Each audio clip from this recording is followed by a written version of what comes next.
Welcome to Sitting with Shay J. Today we're spotlighting leaders who are making a difference in our community. Today we're going to dive into some of the crucial conversation around education and the power of recognizing Black academic excellence. Joining me is Colorado Senate President James Coleman. Now he's a dedicated advocate for closing the achievement gap and creating opportunities for future generations. Let's welcome Senator Coleman. Thank you so much for joining me. Thanks for having me. Applause. I appreciate that. I need that. You like that? Yes. I don't need an audience. I have you. That's right. So excited to have you here today. Thank you for joining. Thank you for having me. Appreciate it. Absolutely. Senator Coleman, please tell me what makes you so passionate about being an advocate for excellence, for workforce development? Like, where does that passion come from? I think the passion comes from growing up here as a kid in the city and seeing so many opportunities presented to me, and I just want to be able to create more opportunities for our youth. I remember growing up trying to figure out what it is that I wanted to be, and we see us getting acknowledgement for so many things, but not always academic achievement, and how that ties into workforce development. What is what I'm learning in class connected to what I want to be when I grow up? I don't always see that connection, and so we want to encourage our youth to strive for academic excellence, but we also want to make sure that they can be what they can see, right? And so we create opportunities for them through workforce development. I love that. I remember being like that in school, like, what is this teaching me? Because I knew what I wanted to be, and none of it was really quite connecting until certain leaders stepped into those gaps. That's right. And made me understand my why, my purpose, and how some of these things would connect eventually. There we go. And now it's all clicking for me. Yeah. And when we think about the achievement gap, we know it remains a challenge. In your perspective, what are some of the biggest barriers that especially Black students face today in education and really getting past what it looks like for them to succeed? Well, I think it really comes back to, in part, funding. Right now in the state of Colorado, we are focused on increasing funding for K-12 education and also not going backwards in losing funding for K-12 education. What's really critical is we used to, before last year, we used to fund our schools based off of affluency of neighborhood, where you lived. Right, and so we just got finished passing last year House Bill 241448. This is our school finance formula. We now fund schools based off of communities that are at risk, have ELL or special needs students. And so that's something that we're looking to implement this year, but we just passed that last year. I think that's a big impediment, and that's one of the things we're working on at the legislature. I love that. You're giving our audience some knowledge about what's going on, because I'm always wondering how these things are progressing.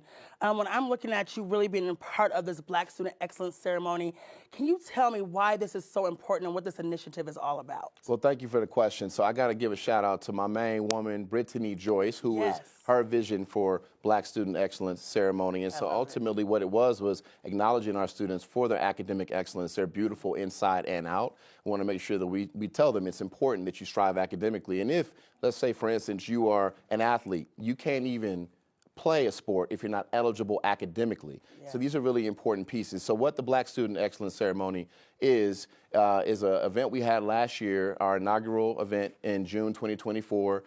We had 100 students around Denver Public Schools and even other districts that applied because they heard about what we were doing here in Denver. And we provided an award as well as a monetary gift for our students to say thank you for having academic excellence. And they had to have a 3.5 GPA or higher, be civically engaged, community engaged, and we loved on them. We showed them how much we appreciate them for their academic excellence. And so if you're interested in applying this year, the deadline to apply is March 31st. So at the end of this month. It's not too late. Okay. And we definitely want to make sure we have more students apply. There were students last year, Shay J, that didn't get in because of their academic performance wasn't high enough, or because we quite frankly ran out. There were other places around the metro area where we weren't able to give. So now we've been working hard to try to celebrate as many students as we possibly can. I love it, because you're right. So many times we applaud kids for what they're doing on the field in some type of extracurricular, but not for being a part of their community and getting good grades. I needed someone like you around when I was growing up. Now, we know often when we look at education, it really is a tool to help break systemic problems, to help break poverty and inequality. What role do you feel like the government really plays in leadership and ensuring that these students are successful and making sure that their backgrounds are not what disables them from moving forward and having access? I think the government plays a big role in making sure that there's equity in not only opportunity, but once you have gotten opportunity, how do we open more doors and break those ceilings for a lot of our students that don't always have the access that they need. And so for us, I think government plays a big role. We work on policies that impact that. We provide funding that impacts that. And so we want to continue to do that work at the legislature. One of the things that we did last year was we looked at how we credential our students and also how we look at secondary education differently than maybe someone who's been working in a career for 4 years that didn't get a chance to go to college.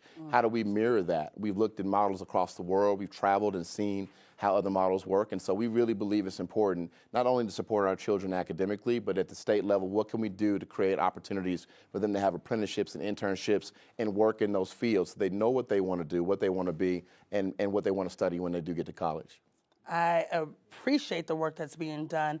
When I think about this ceremony, and this is going to be my first year, I can't wait to see how this all takes place. Besides the ceremony, what efforts are really being made to ensure that the students have continued access once they enter this initiative to make sure they're having mentorship or any type of guidance? What does it look like to make sure you're still helping, infuse things into these students? Well, I think what's beautiful is the partnerships that we have with community. And so not only are our partners willing to support us to be able to give that monetary gift and that certificate and have that award ceremony, but they've also said, can we create opportunities for our students to have careers and jobs? And so I want to give a quick shout out. I know we'll talk about it, but places like UB Code Roofing, places like Teach for America, who are not only finding ways to build a pipeline for educators, but saying to our youth, how can we plug you in to that process as well? Maybe you want to be a teacher someday, right? And so we're excited about not just those sponsors, but we have so many more that have supported us, not just monetarily, but creating opportunities for our students. That's huge. I feel like when you see people that are really invested in you, you more likely want to succeed because you see all these different investments in the community. That's right. And I think that's why it's so important to have collaborations and partnerships. When I'm thinking about this vision for the future, what is your vision for the future of education for Colorado? That's a great question. Okay, I have to ask you that. You're here. I was told by Shay J we had 30 minutes, so let's not plan. My vision for the future for education in Colorado is that we would have a fully funded education system where every single one of our children have access to a high quality academic option to be able to learn, and that we then tie that into career opportunities for them and what they want to be. And that also ties into maybe I don't want to be in this profession. I found that out because I had a career opportunity in high school. Now I know what I want to do. So when I go to college, I'm not undecided for a year. I just went because everybody said that's what I was supposed to do. I now have a clear understanding on what my purpose is in life and what I want to do, and not only in career but college. And so that's my vision, that every one of our children have that opportunity. It's the vision I have for my children, James Jr. and Naomi, who are starting high school in the fall. You know what I mean? They're getting old on you. Yeah, which also means I'm getting old. But that's all good. I said it. It's cool. Okay, We're going to get out of the way. But I want the same for my children that I want for all children, and that's what my vision is. That's what makes you an amazing leader. It starts at really loving your own and then creating that impact across the community. When we think about people that are sitting at home that are inspired by your leadership, what advice could you give them about getting involved in policy and advocacy?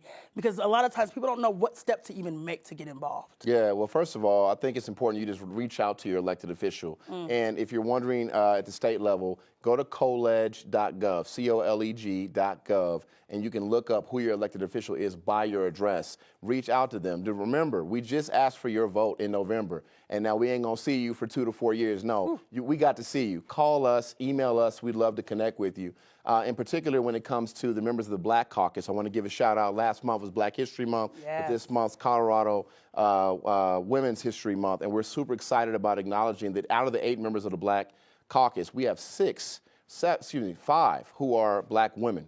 Okay. And so we're really grateful to have that majority, and not just in the Black Caucus, but women make up more of the state legislature than men in Colorado as a whole. And so I would say reach out to Ashley Wedgeworth. She's our director for the Colorado Black Caucus, because she can also put you in contact with us as well. But we're every day, we're human people, right? We're not somebody up on a pedestal.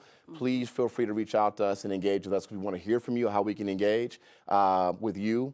And I would just say, come down to the Capitol. That's the last piece I would say. That's your house. It's your building. And we want to see you. We want to engage with you more. We'd love to have you. I like that feeling reminder. It's our house, it's our community. Don't forget that. What else does anyone need to know about the ceremony coming up? How can they be a part? Give us any last information about being a part of the ceremony. Absolutely. So again, if you would like to apply, make sure you apply by March 31st. The information will be provided to you here on Shay J, so that you can apply. In addition to that, if you're somebody that wants to give, please reach out to us. That information will also be shared with you. We'd love for you to be able to contribute. We're grateful to all of our sponsors, but want to make sure that we're celebrating our children for their amazing academic excellence. Yes, we are. Senator Coleman, thank you.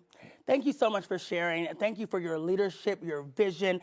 You've always been a part of change, and I think education is at the helm of what that looks like for Colorado.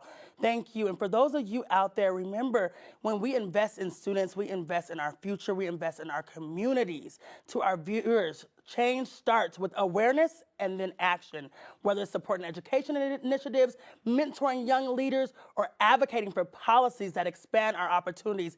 Just be a part of taking your position. Everyone has a role to play in a brighter future. And remember, your voice has the power to inspire change. So keep rising, keep shining. Until next time, you are watching Sitting with Shay J. Together, we can create impact. Thank you so much.